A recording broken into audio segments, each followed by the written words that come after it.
Alrighty. Hello everybody. This is Kirusho here, and now, before we do continue, let me go ahead and give a brief little review. In the last part, we had a number of events happening. Deku, Marcy, and Chloe split up in order to try and cover more ground in Zion. Deku and Marcy went to go take out the camp of the Whitelegs that are currently close by in the region. If this camp is allowed to fully become operational, they will have a foothold in the area to attack the Whitelegs in their region. Now, right now, the two, after going off and fighting, they are recovering from their injuries. Deku, he can shrug off a decent amount of gunfire, but the 2 rounds he took from an anti-material rifle, that's a lot harder. He was hit in his left pectoral, and while that is a decent amount of damage for him, the second shot, it could have been lethal. It hit him in his neck and shoulder and tore a decent amount of flesh wherever it grazed him. Right now, Marcy, she stitched the wound closed after Deku uses Stimpack on it. However, making sure to pull out the shrapnel from the other shot, yeah, that's going to take some more time to heal. It is pretty well in there. He's lucky it didn't punch a hole through him. Right now, they have that rifle. Meanwhile, Chloe, she blew up the Yaoguai caves and disabled the traps that the Whitelegs have set. Meaning, the Yaoguai, they are all currently running around in the region. If they do come towards the camp, they should be able to fend them off. However, the massive numbers of them in the region, yeah. It means they are out in the open without a home to currently inhabit. They are just as much of a problem for the Whitelegs as it is for the locals. Marcy and Chloe are currently going to the Morning Glory Cave to find the map of a way for them to leave the current canyon. And whenever that does happen, fact of the matter is the tribes either will plan to migrate or find a way to bring their families back in. Daniel is adamant about the tribe being peaceful. However, he is being ignored with the justifications for keeping this place safe. This is the tribe's home, and being forced off their land, it isn't good. Joshua, he's happy that they agree with him. However, tonight is a night where they can have a small celebration. Much has been done in the last 24 hours that hasn't been done in weeks. They've been being pushed back by the Whitelegs and their massive numbers. However, now they have a fighting chance. The odds are beginning to be tipped in their favor. And there was even where Whitebird, the spiritual shaman, he talked about them taking a journey and undergoing a trial. They would take the sacred tea and go to face off the ghost of She. And that, it's a bit more complicated. Taking drugs and killing a bear, essentially, is all it does boil down to. Izuku isn't sure how the others feel about it, but this is one of the strangest things ever. This going across his mind. And Izuku, he does somewhat sit there watching the tribals celebrating. Right now, him checking his wound occasionally on his neck. Him still somewhat staring down at the healing salve that is mixed in on his wound on his chest. And right now, he does go to at least update his audio log about the things he knows, adding on a continued version of day 527. And this is where he does go to close out the log and go to stare on at some of the people here. Still very intrigued about a lot. Before Marcy and Chloe, they do begin to approach. Right now, them asking him if he can come back to the cave and talk with them, since they found some information that is interesting. And he does gonna nod his head, getting to his feet and beginning to leave. As there is where Waking Clouds, she does gonna walk over, her informing them about how their armor is almost ready. And the two do a nod to her, which is a turn to Deku, informing him that his gear will be ready as well. But which one of them will undertake the trial of the ghost of She? And the three do get a somewhat pause. Right now, them looking towards Deku as he does get somewhat stare at them before talking about it. He should be healed up by the rest of the night. Then again, they do still need to take out the Yaoguai in the region.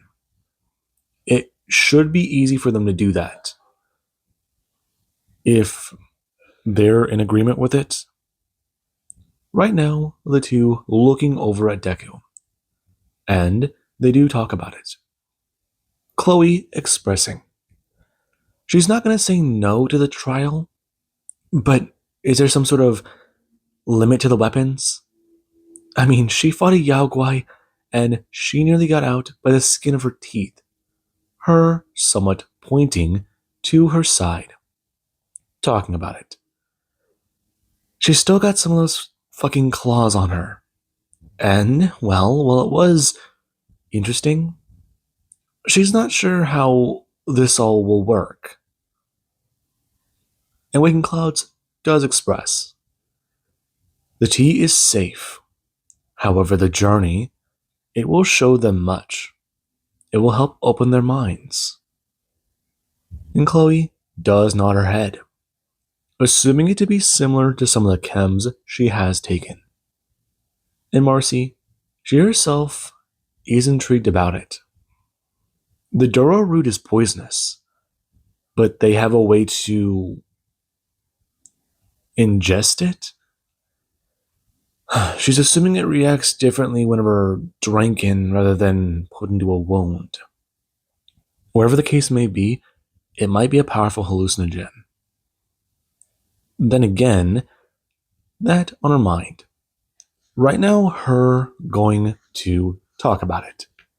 They can see how things do progress later. Until that, they need to have a private conversation. Waking Clouds nodding her head as they do head back up to the cave. Right now, them walking through the waterfall and under the arch, making their way further and further before they do take a left and walk down the side of the cave wall. Right now, looking over the edge at the water below. Before they just step inside and the two do talk about it. They found more information about the father in the cave. But they also found information that he's not going to believe. What is it? We found evidence of people from Vault 22 here. Him turning his head. What? Wait a second. Wasn't their experiment something about mutated fauna and megafauna? Along with how to repopulate the wasteland after everything went bad without a Gek? Yeah. The spores that got in their bodies. We think that when they migrated here, something happened. We found those giant spore plants in the cave. Fuck. So their experiments worked. They did, but giant Cassadors, giant mantises, giant geckos. Fucking hell, I mean, all the stuff that's here. It makes more sense now. The tribals have been living with it for as long as they've been here. Over a century, and As far as we can tell, they're not affected, but if they turn into those spore carriers, that's going to be a problem. It is. Especially since we did what we could to take out the cave, but we need to burn it. All of it. This region, it helps to explain a lot.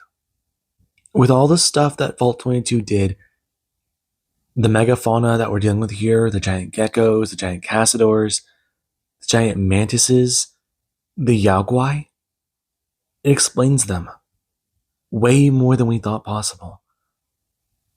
I mean, this region was way too lush already. The water's pure, yes, but if there are any of those spore carriers or those giant plants, we need to burn them, destroy them. It's the only way to make sure that those spore carriers don't expand or no one here turns into them. We can ask around and check with Daniel and Joshua if they've seen these strange creatures. If any of the tribals have.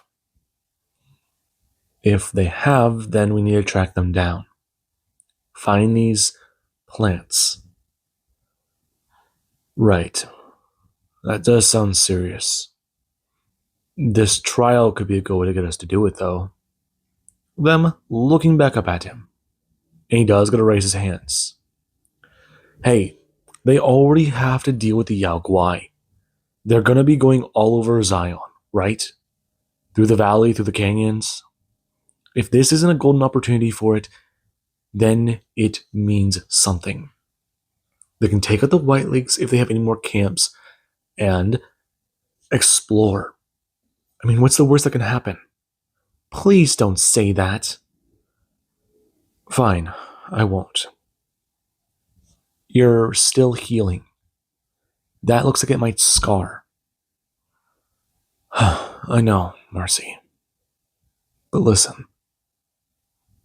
You're taking this very seriously, and so am I. I'm devising a plan that we might be able to use. Are you against it? No, I'm not. I'm just saying, do you really want to try and take a hallucinogen and hunt everything? My endurance is high. Trust me. I mean, it's not that bad. I took those 3. Ugh. Never mind. Yeah, back at the casino, you got pretty high. Then again, I'm sure they might put you in another outfit too. Yeah, maybe he might. Do you think he'll dance if we start throwing money at him? Oh, shut up, you two. Him giving them a half-hearted sneer, trying to hide his smile. And he does talk about it. They can rest up a bit more. For right now, he has ideas to show the tribals how to make certain grenades. They do have the gunpowder for it. And, well, if they do have energy cells, then he can show them how to make some handmade plasma grenades. Do any of them have any microfusion cores?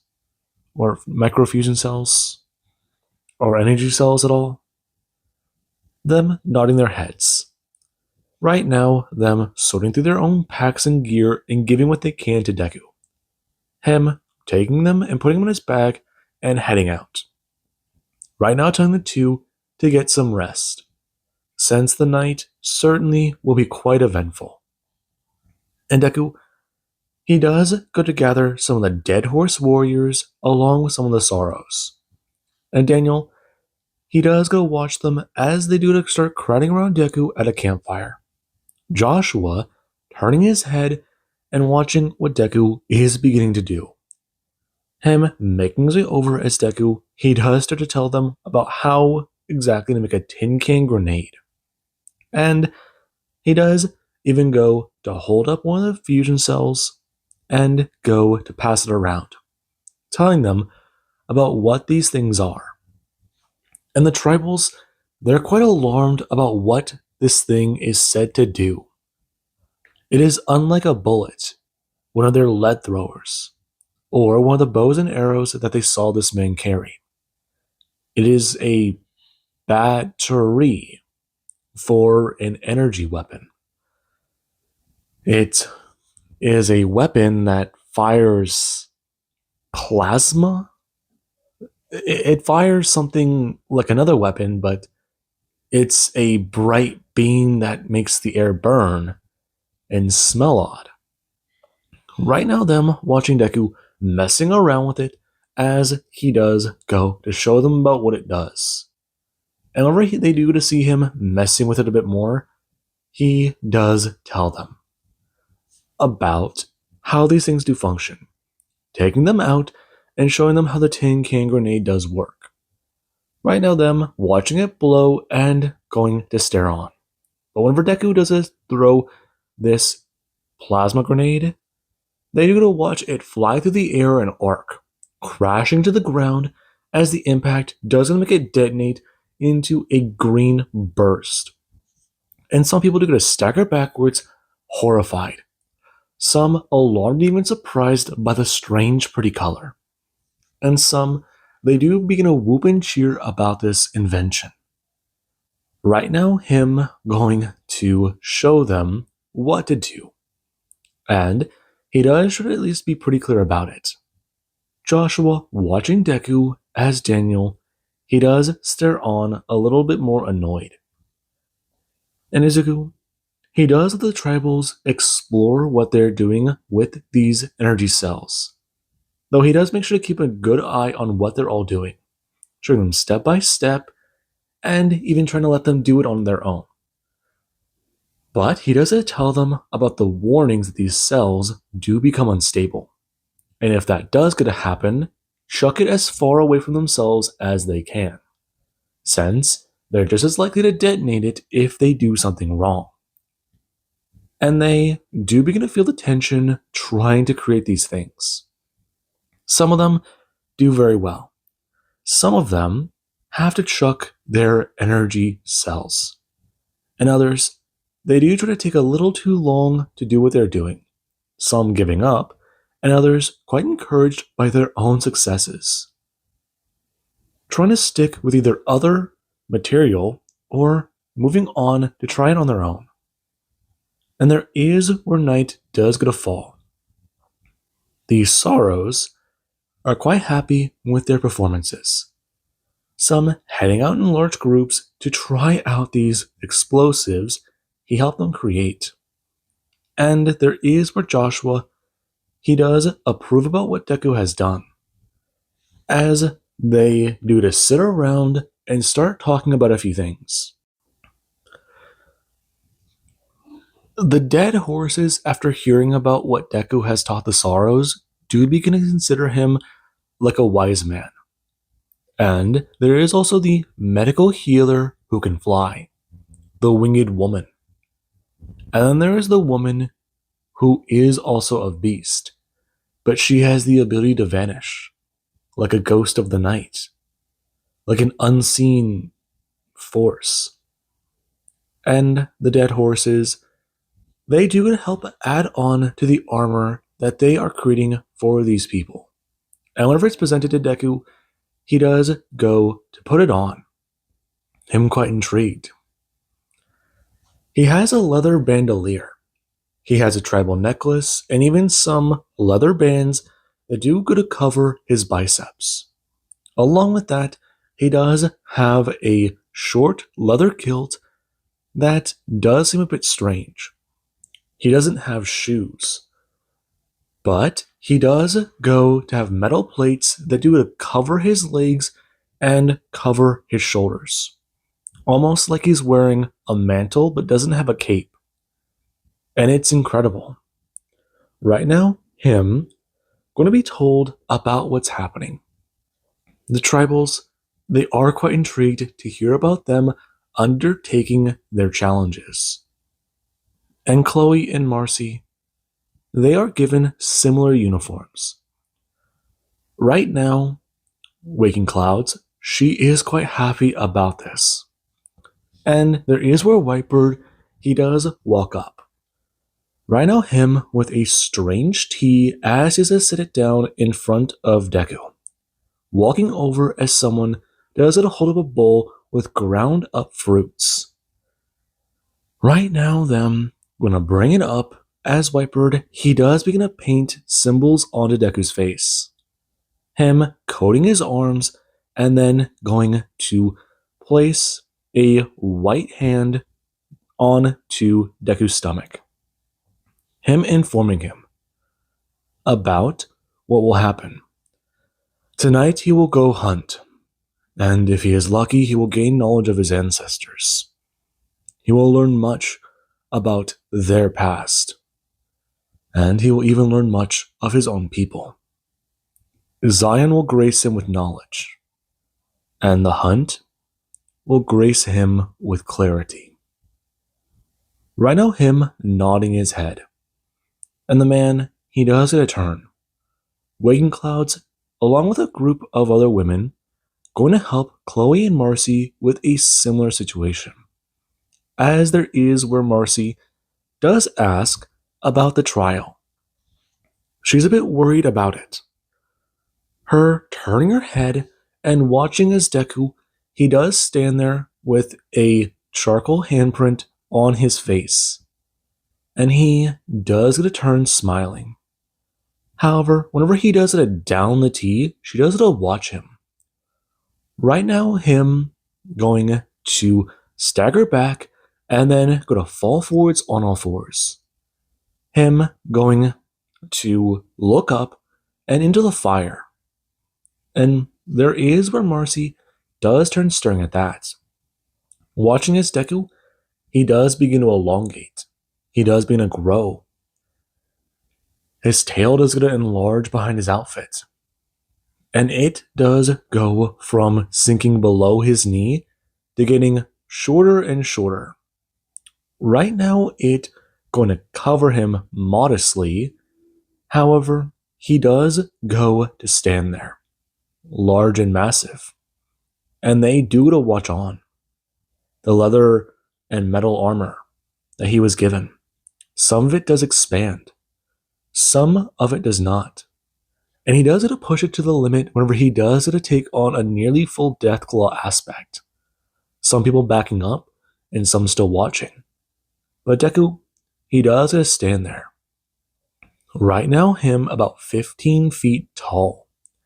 And Joshua Graham, he does go to slowly rack the slide on his weapon. And Daniel, he himself does go to hold up his gun as the tribals do to stare on. As Deku, he does get to raise his head to the sky and take a whiff of the air before rushing off and out of the camp. Right now, him following some sort of unseen force. And there is where a hand does go to hit her stomach.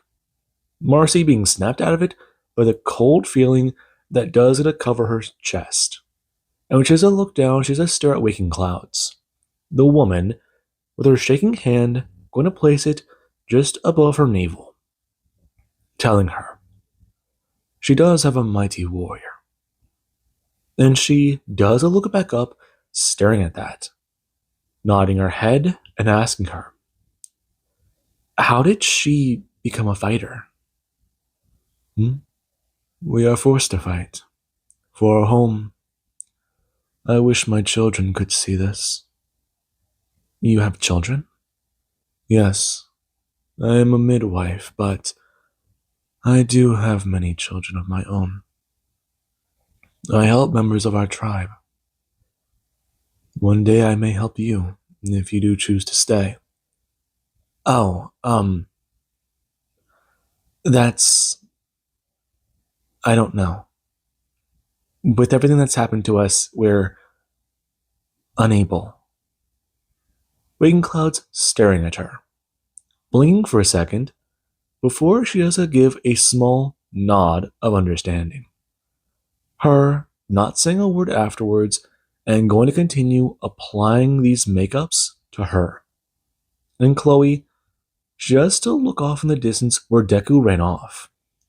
As whenever they are given their tea, they are told about what their trials will be. Right now, you do have Marcy. People have already begun chanting. The drums are being pounded. She can hear her heart thumping in her ears. She's interested. She saw what Deku did. He went into his full aspect. But that expression on the way he moved, that was control, wasn't it? No, that was walking hand in hand with it. Her not sure what to do. Cupping this bowl with both of her hands as there is where Chloe, she does go to hold it up and begin to drink it down. Right now, her turning to Marcy as she does go to let the bowl collapse out of her hands. And Marcy does turn and back away from her. Right now, Chloe grinning as her fangs do begin to protrude, her eyes dilating way more than she expected. And she does watch Chloe drop to all fours as her tail does begin to elongate. Her going to begin growing in size as she does let out a mighty howl into the night. And this is where she does go to turn. Right now, her leaning onto her back legs and looking directly at Marcy. Before she does go to let out a noise and go to turn back, sniffing the air again and going to rush off. And Marcy, she does get to feel a bit better. There's understanding. There's thought. Maybe this can help her gain more control. She doesn't like not being in control of things she doesn't understand. She likes to fly, take to the skies, find out more of this nature of hers. She's a doctor, and there's not a lot of things she can explain about this. Her knocking back her tea and beginning to feel the change happen. She can feel that wild side beginning to tear its way to the surface. It roars, demands her attention, and voices do begin to swirl into her mind. Her vision goes hazy. It goes a little red. It goes a little orange. And her night vision, it does begin to kick in. Right now, her feeling herself in the sky, feeling the wind rush past her ears as she can hear everything. She can hear the tearing of flesh, the rending of creatures, the roaring of the Yao Guai.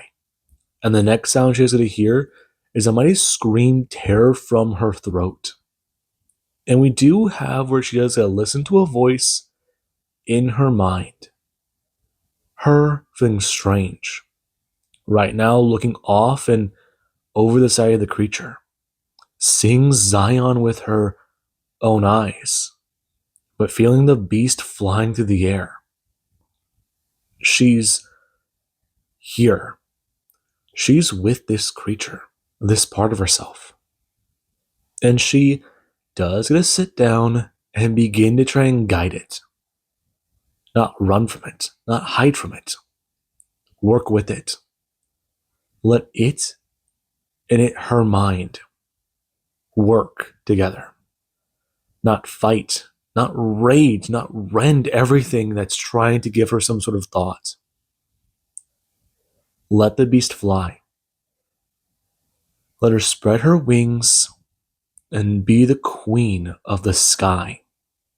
And we do have back over with Deku. Right now, the Deathclaw is rushing through the water. It's making its way through and swimming through it. And this is interesting. Right now, it's going to begin to try and guide its way through, trying to smell out the Yao Guai.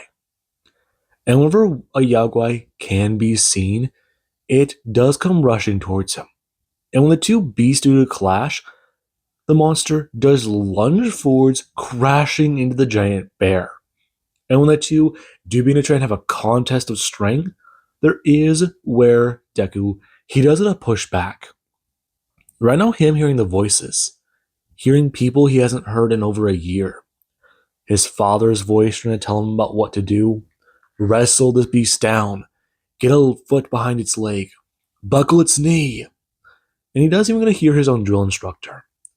And whenever he does that, take a mighty slash across the chest, the bear trying to bite into him, there is where he does go to headbutt it and go to push it back.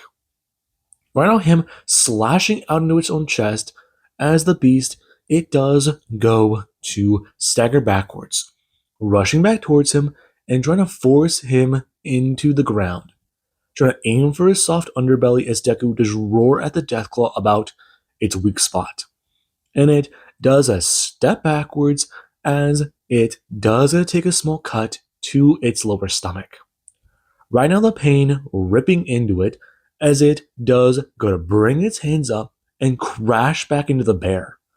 This time, forcing it to the ground and ripping into it with its own teeth. And the taste of blood Deku does get to feel, it invigorates him. The primal urge to tear, the primal urge to rip it apart. Make sure he has a meal. Eat and kill. But something in the creature doesn't tell it these thoughts are the right ones. Yes, eat, yes, kill. But kill a threat. Kill these beasts? They are encroaching on this territory.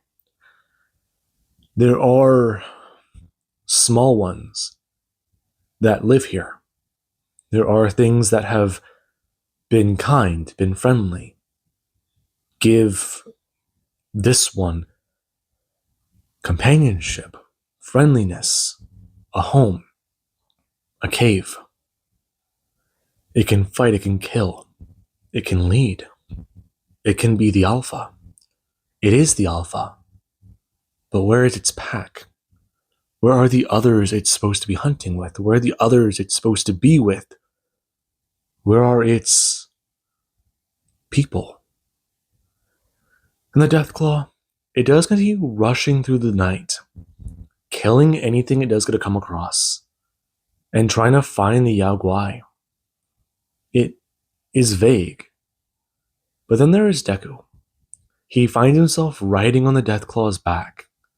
He finds himself leading it. And he does it to find his vision shifting and warping. Before he does a stand back in the vault. Right now he's stepping out. People are roaring for their arrival back. Deku looking back and seeing his mother and father. His father dressed in a security uniform, his mother wearing a lab coat, and his sister, she's tinkering away on her Pip-Boy with something. Going over notes, possibly trying to learn another language, or communicating with someone else. Sending messages back and forth to the vault's system. I mean, he's a hero. He saved their vault and came back home. Right now, him making his way down the corridor and stepping in to go greet the overseers. Right now, him standing before the council and giving a salute. Before he does, gotta stand there with the others. Marcy and Chloe to his left. John to his right. The man punching Deku in the shoulder before he does, but to give him a bit of a grin. A scar across his eye, and Tommy and Connor. Connor, he does have a burn mark scorching the side of his face. And Tommy, he does go to stand a little taller. His shy and skittish demeanor gone. Though, he does go to give Deku a grin. Right now, him going to salute and go to give the reports about them being out in the wasteland, coming back home and being here, being free. And the scene does get a change. Deku is going to find himself back in the workshop, working on power armor, thinking about fighting, thinking about everything. And it does mean quite a bit. A fire is going to break out. He finds himself in a suit of T-50. He finds himself rushing around trying to put out the fire. And then a beast is going to step out. Him standing there, staring off against it and looking. It's large, it's massive. He doesn't feel something slice him across the chest. He doesn't feel it bite into his arm. He feels it pull and he feels the bone hurt. He doesn't fight back, punching against it. And there is the scene does it change back. Deku finding himself back in Zion, finding himself staring off against a giant bear, its body covered in flames, the area covered in bones and bodies, and when he has a turn spinning around, he has to find a wall of fire preventing him from leaving. Before he has to turn back, and the giant beast does come back towards him. Fur made of flames, claws larger than his head, and it does try and strike down at him. The massive beast going to charge him with its head and crash into him, picking him up and crash him against the canyon wall as he does go to feel its teeth bare into its lower stomach. Right now, something going to roar out and crash onto the Yao Guai's back. It going to rip into its shoulder blades with her claws. And it goes to bite down and go to inject venom into the Yao Guai. Her roaring backwards and away. Staggering backwards as she does go to spin, trying to reach around and claw at this creature. It's going to let go and jump off. As the Yao Guai does a crash backwards on her back onto some of the piles of bone. Her flipping back over and getting to her feet. Roaring out at these two creatures as flames begin to spurt from its mouth. And the two, they do go to stand there.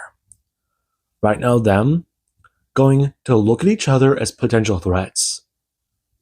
But there is where Deku, he does it to roar out at it. It's going to lower its head and let out a noise. Its rattle shaking as it does go to turn back to the creature. And it does acknowledge it silently, stepping forwards. It will listen. It will fight against that one. That one is bigger. That one is deadlier. That one is a threat. Something about the other. Familiarity? No. Their scent. It's similar. Along with the strange paint their body is covered in. It remembering and clicking. The human mind telling Deku who that is. And the Deathclaw knows they are not a threat. And there is where a sound can be heard. Right now the two looking up into the sky as the Yao Guai does a turn, trying to blast fire at the thing that is above, before a beam of sonic scream can be seen flying down, hitting into the Yao Guai. Her roaring out as a scorch beast does it a fly overhead. And she does go to land on the top of the canyon. Right now her turning back with her massive wings. And she is on all fours roaring out at the Yao Guai. And the creature does get to find itself outnumbered in 3-on-1. Right now them going to rush forwards. The Deathclaw making its way on all fours as there is the Night Stalker does get to vanish. And the Scorch Beast, it does get a spit bile directly down onto this creature. It going to send out a massive sound that does go to roar and echo through the night. And the people over at the Sorrows camp, they do get to wait. They do get to hear the sound of beast clashing, the sound echoing through the canyon, echo through the night. There's ripping, there's tearing, there's flesh rending. And there is where the beast do to fall silent. A massive roar being heard echoing through the night as there is the next morning. Right now, Deku, he does get to lay there, trying to think about where he is. His mind wandered last night. Much of it is hard to remember. Much of it is hazy. But he does hear the sound of rain. In his mind, it still is trying to piece itself back together. It's warm. It's nice. It's cozy here. Why would he want to move? Why would he want to go anywhere? He's where he wants to be. And there's no stress. When Deku does come back to full wakefulness, he does go to find himself in a ranger station. Right now, him sprawled out across the floor. And he does get to find Chloe and Marcy here as well. Him going to sit up and try to gain his bearing. His mind has this sense of clarity. This strange tension in his brain is gone. It takes him a minute to remember the events of last night. His body is covered in blood. He does still have some wounds healing, but he feels amazing. Right now, him looking down to see Marcy and Chloe are in a similar state. Marcy's wings, they are wrapped around her back and covering herself to stay warm. Meanwhile, Chloe, she is laying there, covering herself with her own hands. Right now, her where Deku currently was. And he does go to stand up and look outside. He does outlook the canyon. There's some dead creatures outside. They must have made their way here, but that doesn't make sense. Wait, he can remember some things. They're fuzzy, hazy, but he remembers the giant bear. It was made of fire? Huh. But then there were the spore creatures. Spore creatures. Nearby a den. They took out a lot of Yaoguai last night, didn't they? Him looking to see that it's 2 o'clock in the afternoon. And he does it a turn. Right now the others going to stir as there is where Marcy does get a somewhat stretch. Right now her wings expanding and hitting the walls as Chloe does go to roll away and go to turn. Her looking up as Marcy's wings do to come back in. And the two, they do go to finally get back up. Right now them going to look out and see what's going on. And whenever Deku does get a turn, some of the paint on him smeared, he does give them a bit of a grin. His teeth sharper than usual. And this is where the two, they do get to somewhat try and think about what happened. Feeling this strange sense of clarity as well. Something in them is shifted. And that, it's nice. The fear of their power. The fear of losing control to the animal. They gave control last night. They didn't let it out. They didn't try to restrain it. They let it run and they ran with it. And they were nearly unstoppable last night. This is something that does go through their minds. They hunted down the Yaoguai of Zion. They faced Cassadors, Mantises, and, well, from the looks of the antenna tower outside, they're overlooking the canyon. They're in a place high above. They took the highest point of Zion. There's mountains in the distance, but they stayed in the canyon. It's truly a sight to behold. And right now, Deku does get to sit down, giving a report of the events of last night. And it may sound strange to anyone listening, but they can hear the relief that does get to flood through his voice. Less tension, more relaxation, and less fear. Whatever happened, the way he describes this spiritual journey he took, the vault might want to look further into it. But Deku, he does keep the report short and sweet, ending his report for day 528. As right now, there is where they do to head back to the Sorrows camp, talking to Daniel and talking to Joshua Graham. And he is quite happy to inform them about what they found this morning. They found the ghost of She. Her body was torn to shreds, but they managed to take her paw to make a weapon. And fact of the matter is, the White Legs have been pushed back further. Now is the time for action. Now is the time for war. And they do understand. Daniel is against it, but the Sorrows, they are for it. And Joshua, he does go to hand over a pistol to Izuku, informing him the time for talk has passed, and now the Lord's work must be done. Today is the day that Zion will be free of the White Lakes and safe for the tribes.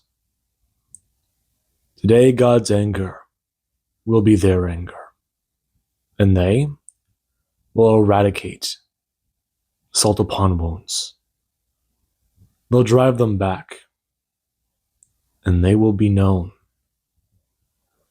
no more. Now, with that being said, I do hope you guys enjoyed, and have an amazing day. I'll catch you guys in the next part.